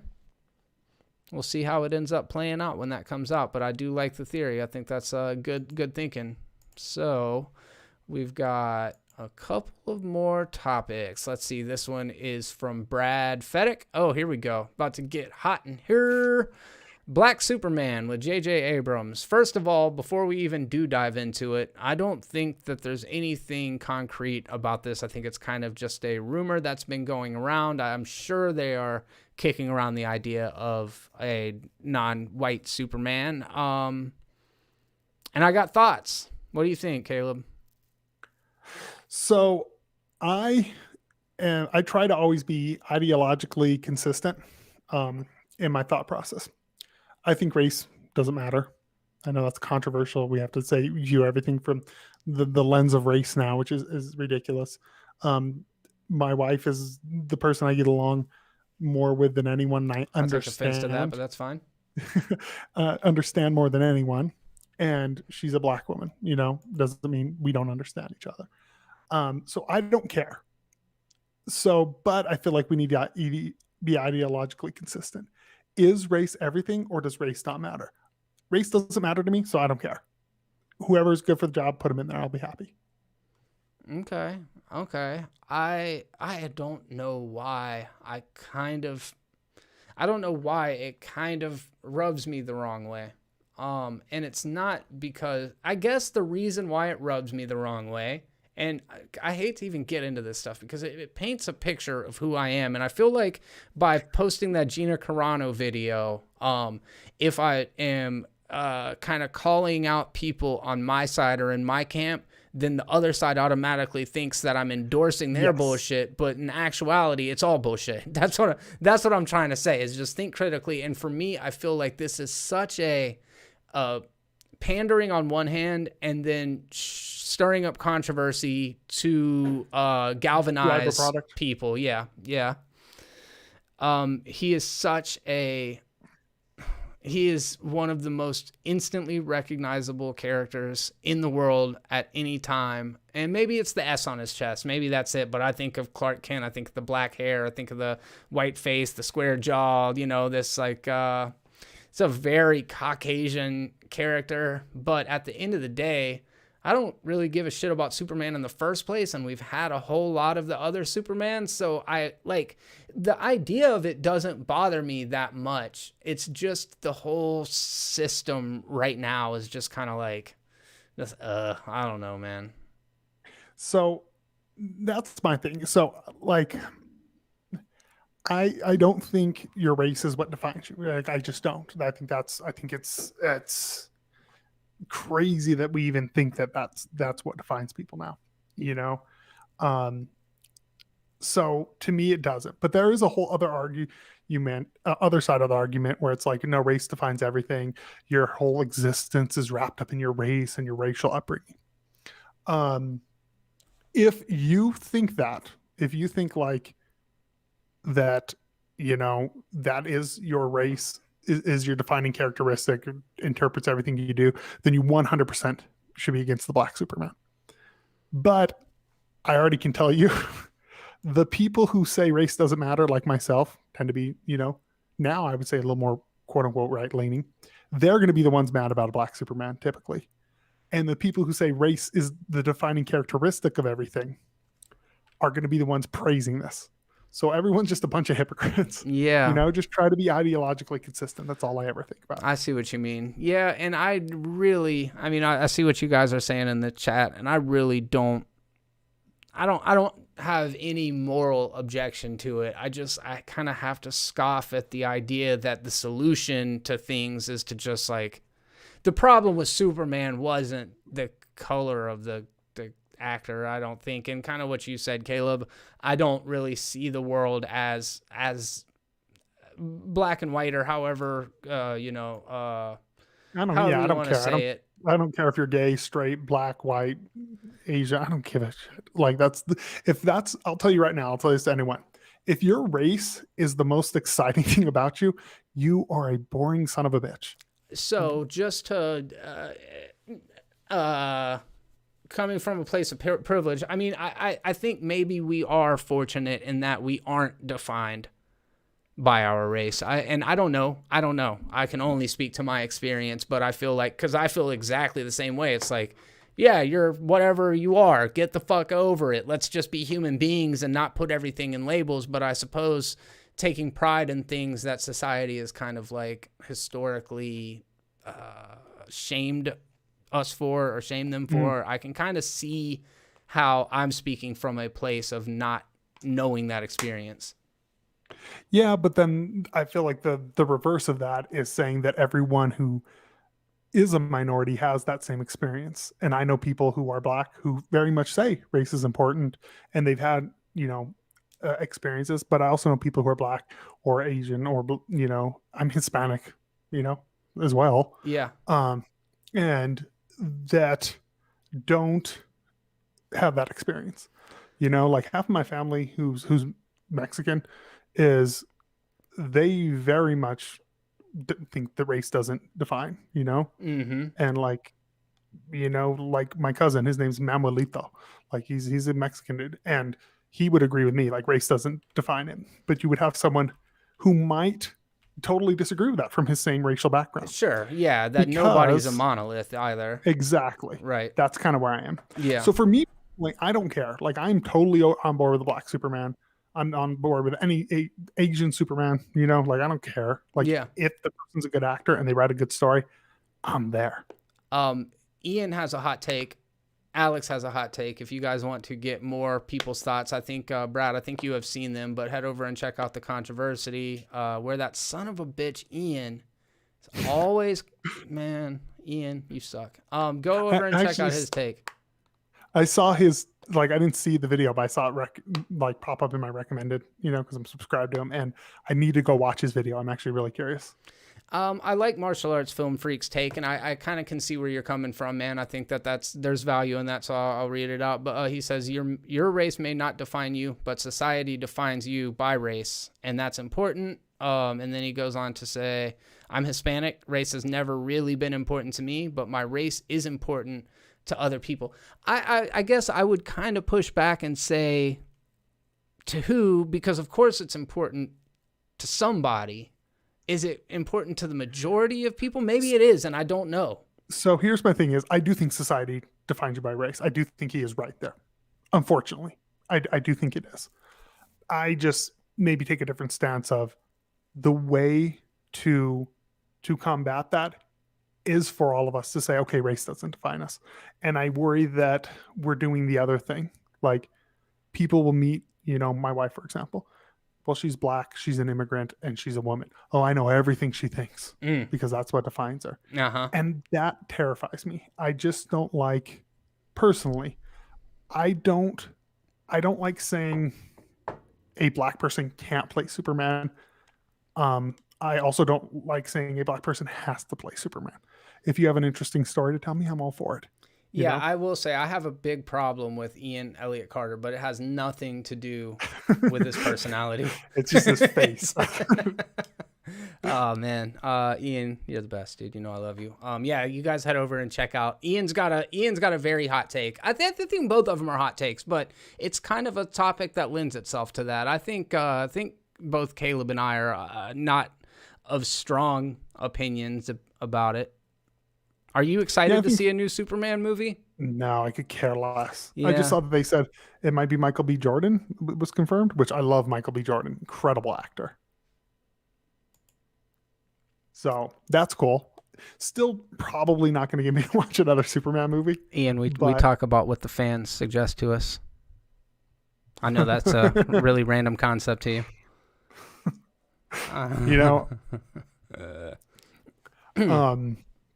No, I personally will probably see it, but I do like Michael B. Jordan a lot. I do too. And that is also the prettiest damn man in the world. There's no reason a man needs to be that damn pretty. Agreed. He says let Superman die forever. I'm okay with that as well. Yeah. And to be fair, to kind of just go the other direction with what I said, it's not as if there's never, Steel was a version of Superman.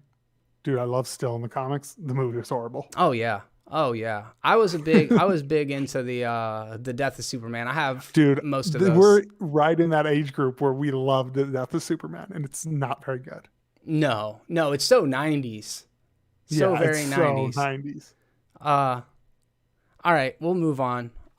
We got one or two more, I believe. Let's see. Oh yeah, okay.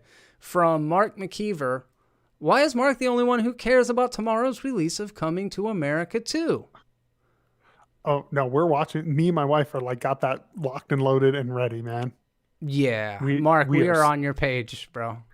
Dude, we are watching it tomorrow night the second I get off work. How do you feel about the PG-13 rating? This whole movie's going to be bad. So let's just address that right away. So, I'm not really worried about it. The Death of Superman Lives. What happened? King of the Hills 34. I think you know this about me, but I've got a really good interview with John Schnepp from a couple years ago. That was one of my absolute favorite people. I met him at a convention, and we hung out. It was super cool, man. It was super cool. We had a good time, and he passed away a matter of maybe a year after that. But yeah, dude, Schnepp was the man. I really like that documentary. Yeah, I'm excited about Coming to America 2 as well, and I kind of agree with you that it's probably not going to be good. How many comedies have come back after 20 years and still maintained, what worked about them? Yeah, I don't know. I'm worried for my wife because she loves Coming to America. She's so excited about this. And she also still, two of her favorite movies. Her first by far is Jumanji. Okay. So she was so excited for the new one, and then it got her heart broken. And I feel like this is going to happen again to her. Yeah, the PG-13 rating has me a little bit worried. And then I thought about it, and I was like, Eddie Murphy's main character, Prince, man, I'm not going to be able to remember it right now, but he doesn't need to be able to curse, but his other characters definitely do need to be able to curse. And then remember there was that scene where there's the two topless women in the bathtub with him at the beginning, and they're like, your balls have been polished or something like that. Yeah. They could say the balls have been polished. Yeah, but they can't be topless. They can't be topless. That's the thing. I feel like you could still make it work, but I don't see how this movie's going to be good at all. Yeah. Zoolander. That was one that came back after many years. That was fucking awful. I didn't even know they made a second Zoolander. Oh, dude, it is so bad. The first one's bad, so that's saying something. The royal penis is clean. That's the one. Thank you. Yeah. Yeah, I'm looking forward to it. And the cool thing about it is the costume designer is the same person that did the costumes in Black Panther. So they're like turning the country from Coming to America into a Wakanda type country. Is that what they're really doing in it? I don't know. I mean, it's kind of similar though, right? Yeah, it's a fictional country. But country. he is a prince. It is very true. He dresses like I don't know. I saw if we're doing this, what's better, Black Panther or Coming to America? Oh, bro. I think that there's not a good answer to this question, but Coming to America, I mean, yes, for absolutely. sure. Yeah. Yeah, for sure. No question about it. I mean, dude, Coming to America, though, to be fair, like, that's not to diminish Black Panther. Coming to America is probably top 10 greatest comedies of all time. Dude, it is incredible. Yeah, dude, I love that one, and I just say it all the time on the podcast. The other greatest comedy, and I think it's so good of a movie, but people don't talk about it as much as they should. White Man Can't Jump is the best, like, comedy that's not. It's still a drama. You know what I mean?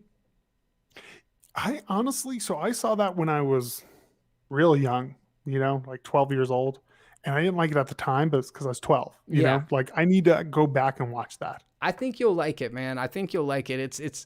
It's really good because a lot of times, like in comedies, the bits and the gags are going to be so like tailored to that genre. Like when you look at an Adam Sandler movie, there's a really big difference between funny people and and Happy Gilmore. I feel like White Man Can't Jump falls more in the like funny people realm of stuff where it's very grounded and happens in the real world, but their dialogue between each other is just fucking killer. Mark McKeever said, loves My Cousin Vinny. I do love My Cousin Vinny. Great film. Yeah, that one's really good. Let's see. Yes, I am definitely planning on watching Raya the Last Dragon featured films. Me too. It looks very good. Looks really good. Let's see. I was a teen usher in the movie theater when White Man Can't Jump came out. Oh, that's cool, Keith. I worked in a movie theater for a little bit as well. I never did. Nope, never did the movie theater thing. Let's see here. Okay, here we go. Mark's last one. But really, Keanu Reeves' comic book limited series Berserker released this past Wednesday. Over 600,000 units sold. A mainstream title like Batman is lucky to sell 100,000. And his potential of taking this character to the big screen. Do you know anything about this, Caleb?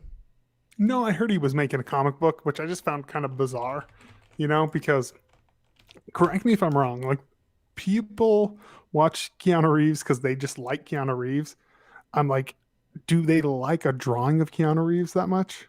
Like, that's a good point. I just found it a little weird. But if they're selling 6 times as many comics as Batman, somebody must. I think right now, he is the Hansel of our time. He's so hot right now. It's a little Zoolander callback. I was gonna say that one was way over my head. I had no idea. Yeah, I don't know, man. I wasn't familiar with it, but I do feel like there is a Keanu Reeves renaissance happening. It happened with John Wick originally, and then he crossed over into the video game world and became a huge icon with what's it called? Cyberpunk 20. What is it? 77. 2077. Yeah, I was thinking 2049. That shit show. Did you ever beat it? No, man. The game was unplayable. I had to get a refund. You can't even buy it on PS4 anymore. Damn. They pulled it from the store. It's unplayable. Oh, yeah. Ian, the scene where Major Payne meets the kids for the first time is iconic. Yeah, dude. Screaming in those kids' face is so funny. I haven't seen Major Payne, man, since that's a random old movie. I haven't seen him forever. It reminds me of like Pauly Shore movies, Damon Wayans. Yes. Had that moment where he was just like, what is your major malfunction? I remember that line. That he had that. I would put that in the same exact category as Pauly Shore. I think you're spot on. That's funny. Let's see. Keanu Reeves turned down the role of Kraven in the MCU. I do remember seeing a headline about Keanu Reeves potentially playing Kraven in the MCU. I don't know why on earth he would turn it down unless he just didn't want to get into a 5-picture deal with him. I mean, I can understand. Maybe he was just like, yeah, it doesn't seem something that interests me. He seems like he kind of does stuff that he's interested in. I mean, and I think I respect it. Did you see Man of Tai Chi? No, never seen it. I haven't either. I haven't either. He plays the villain in it. I wouldn't mind checking it out. No, I wouldn't either. That maybe is one that I will get around to watching because I'm definitely a Heavyweights, fan. Man. Someone just brought up the movie Heavyweights. I loved Heavyweights as a kid, mainly because I was a fat kid. So it's Ben Stiller. He's a psycho camp counselor at a fat camp. That's what the concept is. Oh yeah, I'm into it. It's like a kid's really film. Offensive. So what's it called? Yeah, like a kid's film though. Heavyweights. I'm in Pensacola tomorrow. I don't know what that is. Checking the weather tomorrow. Yeah. So I mean, to the Keanu Reeves thing, I definitely would not mind checking that comic book out. I'm always interested to just see people's takes on stuff. I know that what was his name? Gerard Way from My Chemical Romance created Umbrella Academy. Yeah. Actually, my boy Ian is in the process of. He's got something in the works right now. I've been keeping up with, but I will let him talk to you guys about that. But I'm looking at the artwork right now, and it looks pretty damn cool. I don't know. My comic book backlog is ridiculous. Like when Comixology has sales, I end up spending way too much money, and I have thousands of comics that I'm never going to have the time to read. God, the top comment on Entertainment Weekly. Libtards will complain that his character promotes violence and toxic masculinity. This is what the fucking world is, you guys. This is what we were just talking about, how like most people are normal. So don't go hating your neighbors, whether they're conservative or liberal. Most people are normal. But the problem is those people end up getting the top comments. It's so crazy. I don't have the kind of like self-confidence. Like I'm too insecure to do this whole like. Dude, here's the thing is like even our comments on race and like we did with Superman, I'm like, I hope I said the right thing, you know? Because guess what? I'm a person and I could be wrong on everything I just said. Yeah. 100%. But the thing is, it's hard to like do podcasts or do any sort of medium where you're like just talking and never say anything wrong.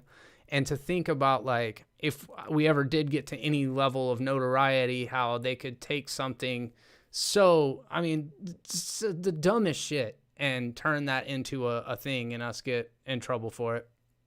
No, yeah, that's the thing. Is just I don't know. It's all a shit show right now. The internet's a wild place. Yeah, dude. I don't know. I wish we could all just I really wish we could. And I wish that we all could realize that we don't know everything. And that guess what? Every opinion we have, we could be the one who's wrong. Like I don't have the confidence to be like every opinion I hold that weirdly falls into line with a whole side. You know, all these unconnected issues. They're all the right ones, and everyone who disagrees with me the wrong. Like, I don't have that confidence. 100% with you. And like, I've noticed lately that like Holden has gotten more negative comments on his Man of Steel video than usual, and I know he reads them from time to time, but he doesn't reply to them. And I'm fucking petty, dude. Like Dude, never reply to never feed the trolls, man. You think? Never. But what if I can break them down psychologically? No, you can, dude. Guess what's broken down trolls? Life. That's why they're trolls. I get so fucking mad, and then I'm like, you know what? This person is probably 12 years old. Yeah, exactly, man. And here's the end of the day. They're the type of people who are going to sit here and be angry and leave you mean comments. But what the fuck are they doing? You know what I mean? Like, I don't know.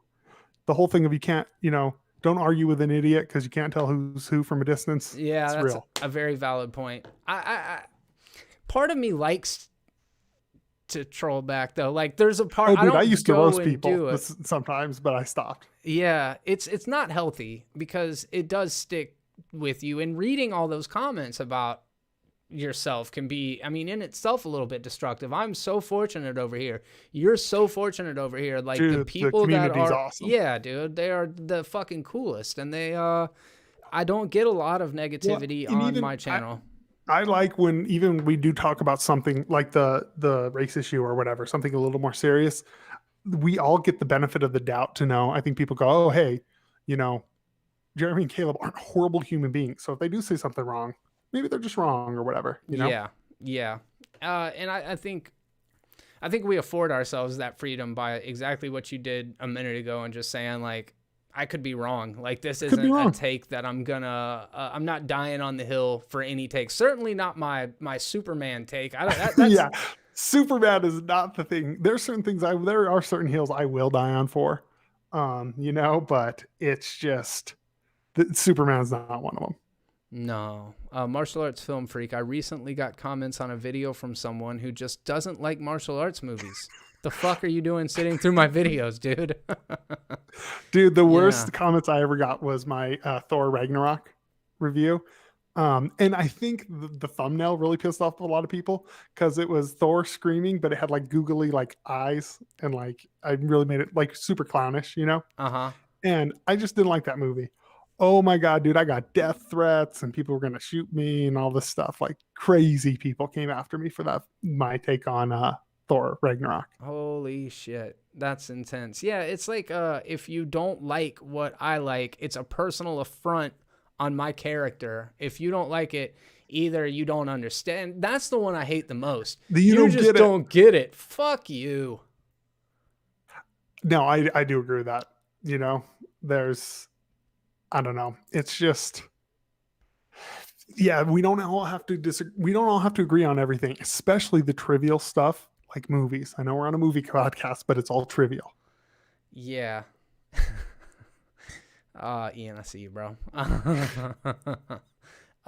You loathe The Princess Bride. I can see how that would enrage people. It's like one of those internet staples of our generation where everybody is really precious about that one.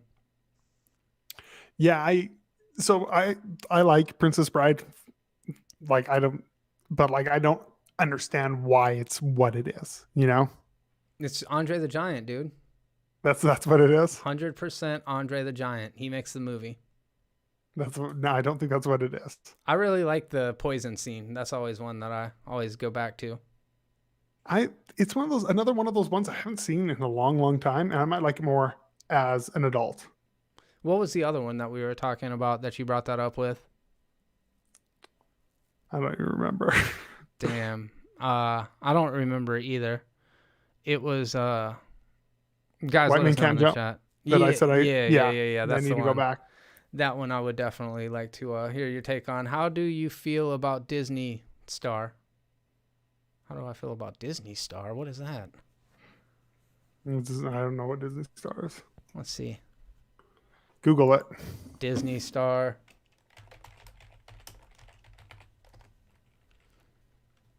You and fucking Ian, dude. Pains in my ass. Just royal inconvenience constantly. Let's see. He probably means Star Wars. Yeah. What do I think about Disney Star Wars? Well, I have mixed feelings about them. There are some very good ones and some very bad ones. So basically, it's Star Wars. Yep, spot on. This idea that Star Wars has never had bad films until now. You know, yeah, they've had bad films, they've had good films. Yeah, that's kind of Star Wars legacy. OT, prequels, sequels, all of them. Well, I don't really like any of the prequels, but I don't want to besmirch them. I think the third one, the Revenge of the Sith, I actually like that movie. Yeah, and I think there's definite moments in it. I think there's actually good stuff. So apparently Disney Star is a new channel on Disney Plus. Star is foreign countries Disney Plus. Star on Disney Plus explained. We're learning all this together. This is Yeah, from I've Tech never heard Radar. of Disney Star.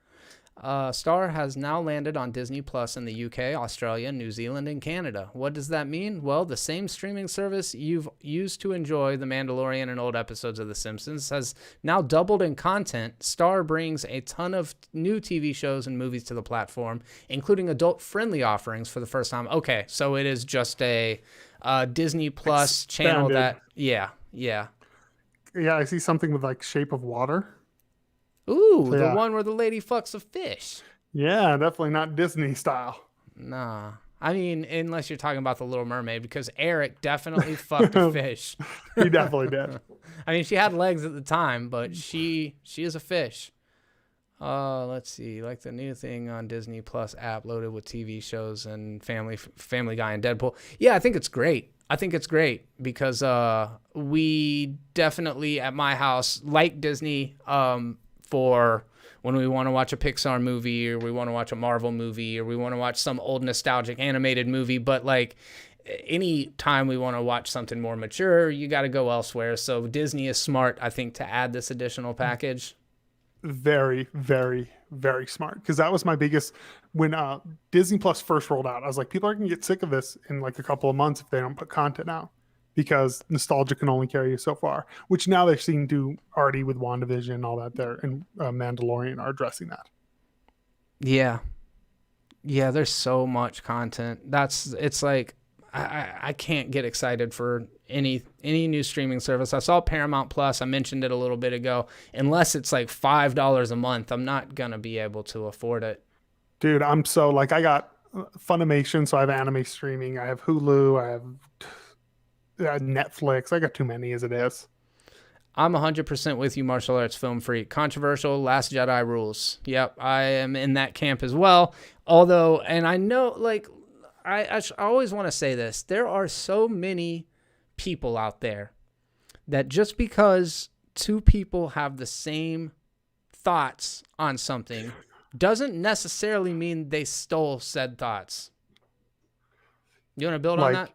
Like parallel thinking you're talking about? That's exactly what I'm talking about, Caleb. Thank you. Absolutely. For me to say, and it just feels so cliched, for me to say, I really like the stuff with Luke, and I really like the stuff with Rey and Kylo, but I don't care for the Canto Bite subplot. I even liked the slow speed pursuit thing with Poe and Holdo in it. So my controversial take on Last Jedi is that it's Star Wars. Like it's not the greatest Star Wars. It's not the worst Star Wars. It's a Star Wars movie. It has some elements that really work, some that really don't work.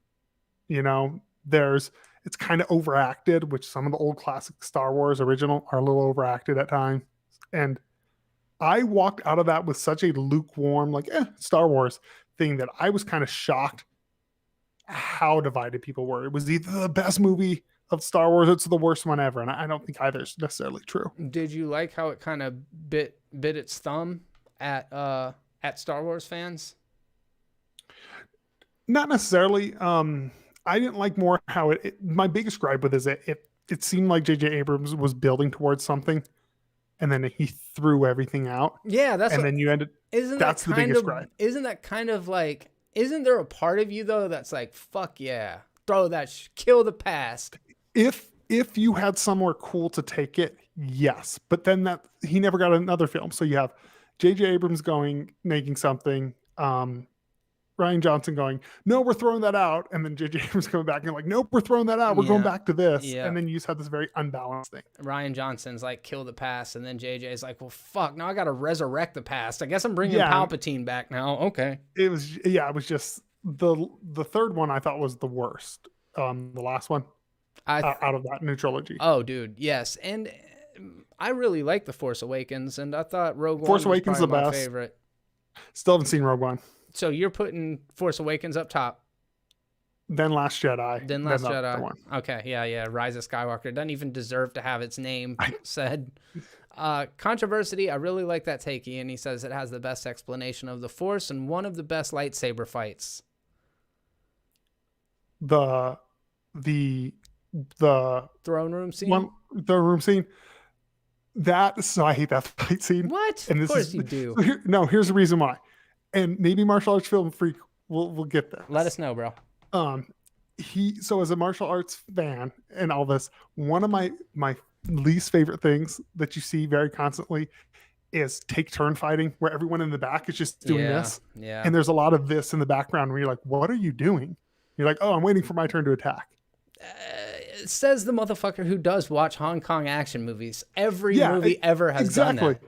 That's what I'm saying. And even as someone who likes that, like, I take it with a grain of salt. When I see it in something that's a big Hollywood production, sometimes fair. I'm like, okay, that's fair. You know, yeah, you have time to think about it, and it goes through a lot of hands and eyes by the time that it gets put out. In theaters. Noticed it while watching it in theater. I was like, oh, that's okay. That's alarming. Yeah. Curtis agrees with you, man. He says the throne room scene was just so rough to watch.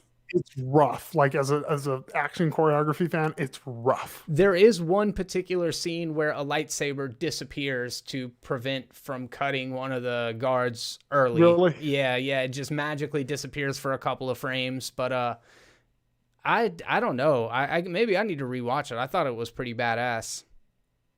Yeah, for me, it's a real rough scene. The only other scene that I've seen, and this was completely out of context, I just saw it, was Birds of Prey. There's a fight scene in that's rough. I didn't see the movie. I just saw one fight scene. I was like, that's rough. Is it Harley with the beanbags, or is it the fight scene at the end when they're in like the closed down? They're like in a, I don't know, like in a circus room. Yeah. It's rough. It's very hard bad. to watch. Yeah, it's very rough. You know, I kind of liked Birds of Prey the first time I saw it, and then I put it on HBO Max the other day, and I was like, what the fuck is this? Did not work for me. It was like a weak ass Deadpool. Yeah, no, I haven't seen it. I'm not going to. I just don't care. But it didn't appeal to me. Well, I feel like we've about hit the 2-hour mark. I feel like we've solved many of the world's problems. Yeah, we're both going to get canceled. We said something, probably. Talked about a lot of animals, which I think was probably one of the least controversial shows we've had. What, this show? Yeah, I mean, we've spent the whole first half talking about animal reunions. Well, that's the thing. That's the brilliance about this show is by the time we get to something controversial, no one's watching anyway. Correct. So we can't get in trouble. That's a good point. Thank you guys for hanging out to the end. We really do appreciate all of you. In not being hyperbolic, you guys are a fantastic community. It's really exciting to see the growth here on the channel. It's really exciting to see some familiar faces crossing over from different channels. I love to see you guys over checking out Real Debates. Make sure you're checking out the Controversy and Martial Arts Film Freak. Caleb and I are going to be collaborating with Tristan here in the next couple weeks. So make sure you're subscribed over there as well. And of course, you guys know about Snap Keep Videos and Matt Lane Fitness and Holden Hardman. So yeah, a bunch of awesome content creators. We're really happy to be a part of this community, and we're really happy that you've decided to join it and be a part of it as well. And I definitely want to say I'm super stoked to see Ian's take on the Black Superman, because I didn't even know. I want to hear what he has to say, because a lot of times me and him think very differently, and to me, I like listening to people that think differently than me, because I feel like that's where I learned something. Yes. So I'm super excited to hear what he has to say. Absolutely. Lots of great content over there. Thank you guys very much for stopping by. Make sure that you check out the Patreon page. If you want to help support the smaller content creators, as you can see, the Patreon money has helped to upgrade the studio here. I've got a new webcam hopefully showing up in the next couple of days. And without the support that I'm getting over there, it would be very difficult to justify being able to upgrade this stuff. So thank you guys very much for that. Until next time, and on behalf of both me and Caleb, be terrible.